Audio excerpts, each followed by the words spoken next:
Share बाजार में जबरदस्त उछाल हुआ है। सेंसेक्स और निफ्टी में भारी उछाल है। सेंसेक्स में 2700 अंकों की बढ़त लगातार बरकरार है।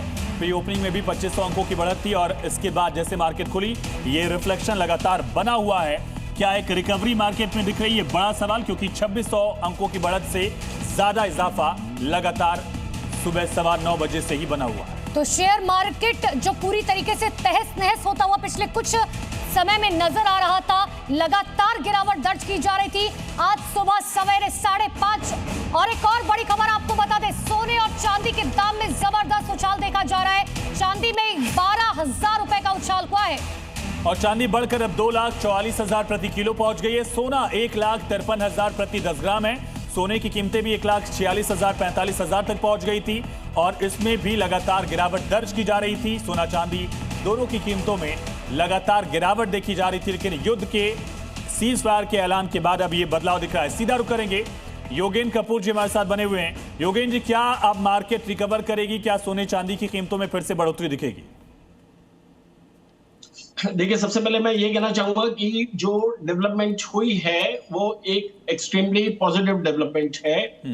हमें एक चीज को बहुत क्लियरली समझना है कि कोई भी, चाहे बिजनेसेस हो, स्टॉक मार्केट्स हैं, या लोगों का जनरल सेंटिमेंट जो है, वो अगर पैनिक वाली सिचुएशन कहीं पे भी क्रिएट होती है तो वो डायरेक्टली अफेक्ट होता है। और मेरा ये मानना है कि ये जो सिचुएशन है ये एक एट द सेम टाइम एक कॉशियस रहने वाली अप्रोच वाली सिचुएशन भी है। इसमें मेरा कहना यह है कि जो खासकर कॉमन मासेस हैं या जनरल मासेस हैं, उनको जो है ये सोच के नहीं चलना चाहिए कि ये जो सिचुएशन जो अब क्रिएट होगी आगे, कि उसमें जो है एक्सट्रीमली पॉजिटिव डेवलपमेंट्स ही नजर आएंगी हर चीज में, क्योंकि उसमें जो है वो क्या कर सकते हैं सर कि जरूरी है कि मार्केट बढ़ती रहे।